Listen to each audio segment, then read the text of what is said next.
Hi, DNA ID listeners. I'd like to tell you about a terrific podcast called Women and Crime. Women and Crime is true crime told by real criminologists. Amy Shlosberg and co-host Meghan Sacks are both criminologists who have spent their entire careers studying and talking about crime. They both have firsthand experience working with offenders and professionals in the criminal justice system. Each episode of Women and Crime features a new female-focused case, deconstructed by experts. The cases Amy and Meghan cover involve females as both offenders and as victims. Of course, more often than not, these two are one and the same. You'll hear stories of these female victims and offenders paired with the science that tells you where it all began. I'm about to play a clip from a recent episode, the case of Anna Abulaban. If you like what you hear, you can listen to the full episode on Women and Crime now, wherever you get your podcasts. That's Women, A&D Crime. Ali Abulaban was a military officer stationed at the Okinawa Air Force Base when he met Anna in 2014. Originally from Staten Island, Ali had joined the military as a way to get out of his home. According to Ali, he and his father were often at odds.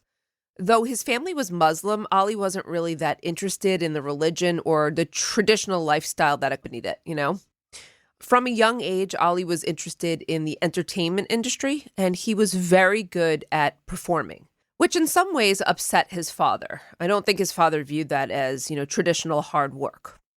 So after high school, Ali's father forced him to attend community college. But he really wasn't interested in higher education, so he decided to enlist in the military for an intel job instead. However, there were no positions available in intel for that time, so after he'd finished basic training, he ended up as a military police officer in Okinawa, and that was in 2014.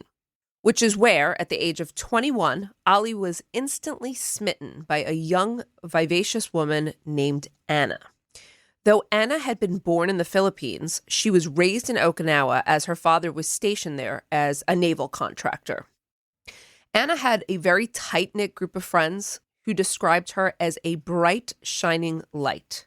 They also said that Anna was a bit of a nerd when she was younger, but in a good way. I love that nerd is kind of being used in a more positive way now. Have you noticed that? Yeah, when we were younger, it was not cool to be a nerd. No, it wasn't. I kind of consider myself one, but I like that it now has a positive connotation.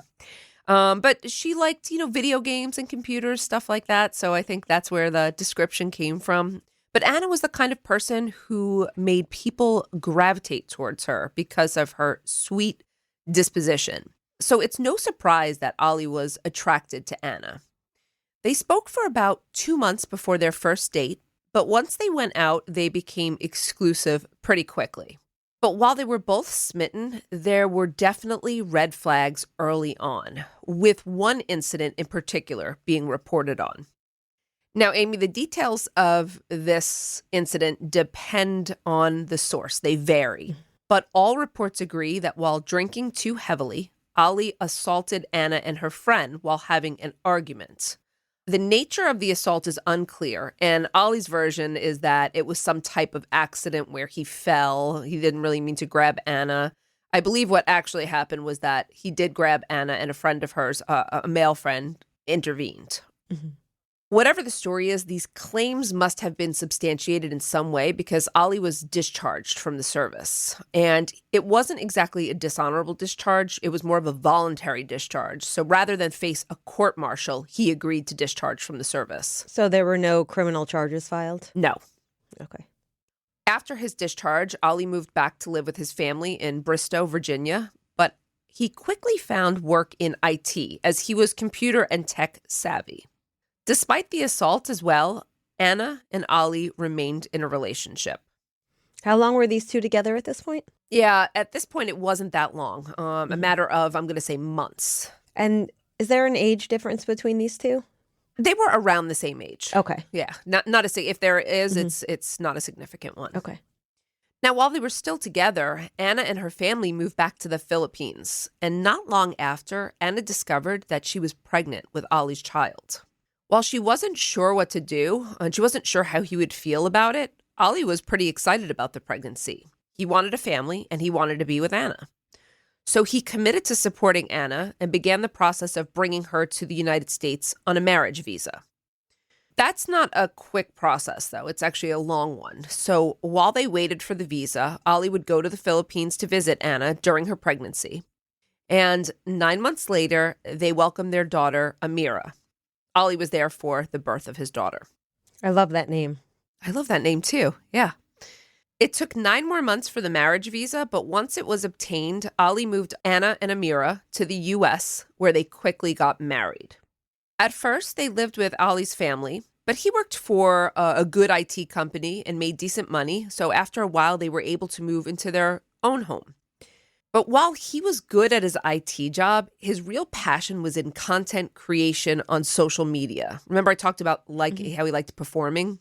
So much so that he was becoming a TikTok star.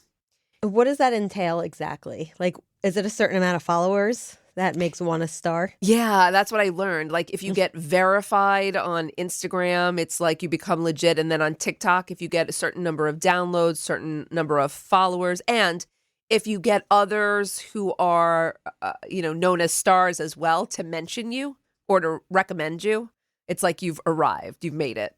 It's funny because I know our young listeners and viewers are probably like rolling their eyes. Like, that's the most obvious question. I know. Okay, well, let me tell you about him. His social media name was Jinn Kid. Jinn, not like the drink. Jinn meaning an invisible spirit or entity. And he became known for making short stories of impressions. So he imitated characters from Skyrim. I don't know if you've ever heard of this, but it's a medieval role-playing game. And he also would imitate characters from more mainstream media like John Wick and Nicolas Cage. Mm-hmm. But his most famous impression was that of Tony Montana. Do you know who Tony Montana is? I know you're not going to. A sports person? No, I don't. Or the central character in the movie Scarface. Okay. Now, I actually love those movies. I don't know if you recall, but in our office, I have a poster of Scarface up. Yeah. Yes. Yeah. Uh-huh. You're like, how could I forget that? It's huge and it's on our wall. And it's always in my background on Zoom. I can take it down. I'm sorry. Okay. It's okay. Okay. So he did a really, I would say, arguably a very good impression of Tony Montana. He was incredibly versatile, and I would argue he was pretty talented with impressions. And Ollie got the one break that every creator on TikTok wants. One of his Skyrim videos that basically this video catapulted him to fame with over 17 million views, which elevated him to over 2 million followers on TikTok. Wow. Yeah, so that's a star. Yeah, for sure. Yes, and you also asked if that meant that he began getting advertisers. And as we know, this is a way to monetize. Mm-hmm. But while Ollie was thriving, Anna was beginning to feel isolated.